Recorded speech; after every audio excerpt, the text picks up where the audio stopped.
All right, so my name is Savannah Biswanger, and today I'm going to present on the topic of culturally responsive classroom management.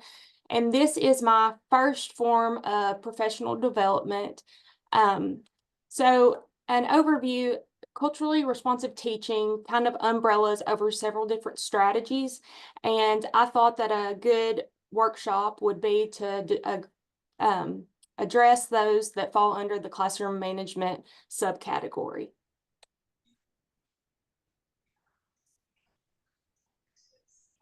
So for the outline of this presentation, that would kind of fall under the same as a lesson plan. I have a title slide, and then I move into just this outline. We're going to jump in on the objectives.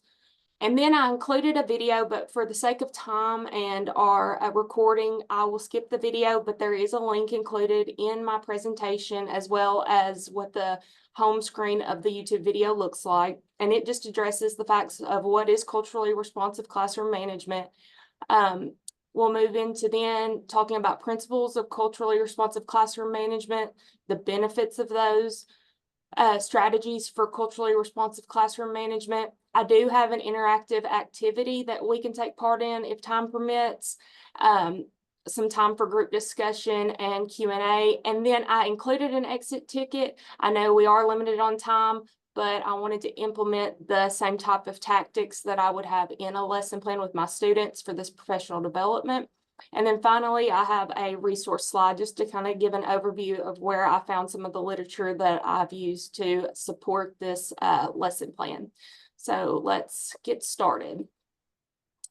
Okay, so for this presentation, we're going to just make sure that everybody that is attending and taking part has the ability to explore the strategies of culturally responsive classroom management, and that they're also able to learn and create a classroom environment that respects and values diversity.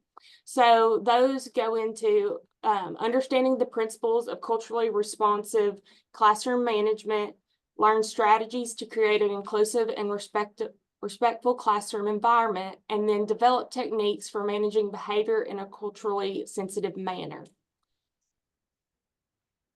Okay, so what is culturally responsive classroom management? I know we all kind of have takes on it. It's been addressed, and terms and words can kind of get misconstrued. So I think it's very important that we have definitions and we set it straight of exactly what we're looking for when we talk about culturally responsive teaching and culturally responsive classroom management. So this term is the desire to seek and provide students with equitable opportunities for learning.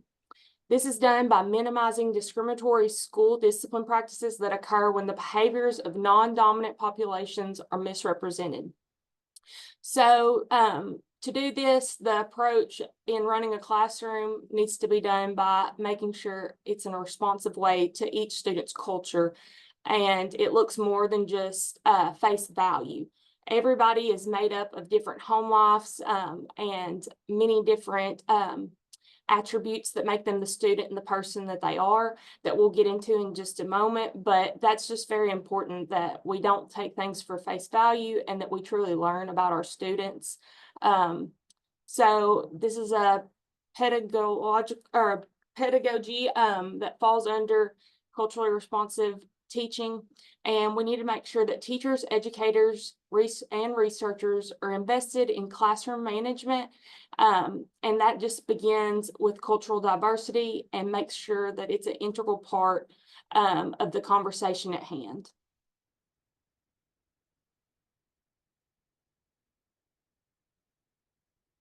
I skipped the slide with the video, but this is my YouTube video that kind of goes over the topic of cultural responsive teaching and classroom management, and the link is provided. So if you do get time to go over it, just kind of look at the talking points of like what stood out to you and how can these practices be implemented in your classroom. Okay, so I'm going to talk about these principles that fall into classroom management. So the core belief is excuse me, my slides are jumping.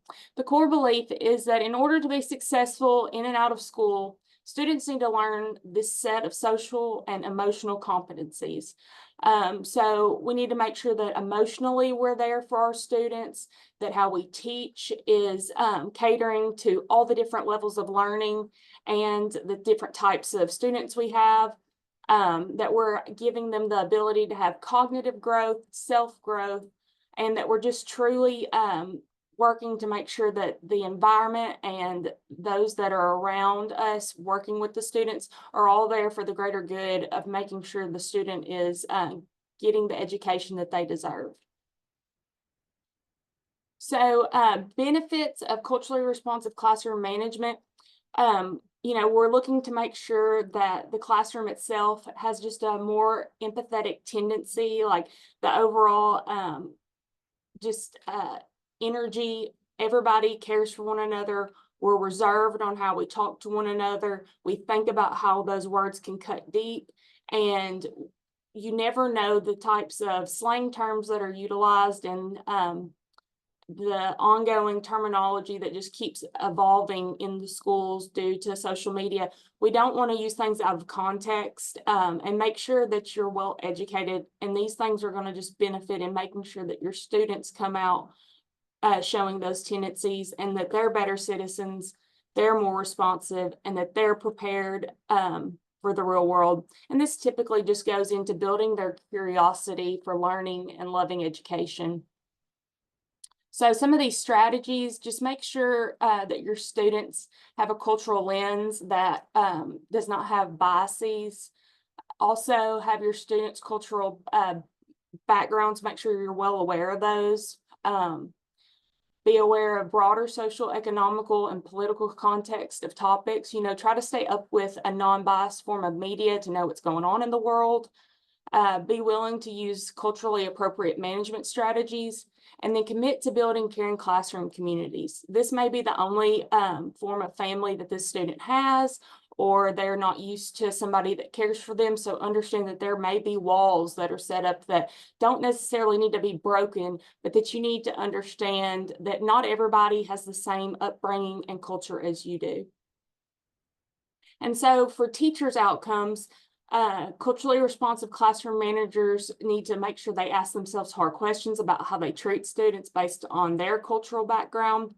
They need to work to know the cultures and communities of their students, and they need to explicitly teach their students mainstream ways without making them feel that these ways are better than their own cultural ways. So don't try to convolute their ideals, but just make sure that they're well educated and well aware. So I know I'm running short on time, but I did find an interactive activity. This is a Harvard implicit bias test. If you have time, I know we all feel that we're not biased, but this is a good way to just kind of test your morals and your ideals. Then this is another interactive activity that just builds on trying to figure out ways to be culturally responsive in your classroom. All these slides will be provided to you. So if you ever want to go back and address the Q&As, and then I also included an exit ticket just to make sure that you see a way of how exit tickets are beneficial even in PD. Finally, this is my resource page. I truly appreciate you taking the time to tune in, and I thank you.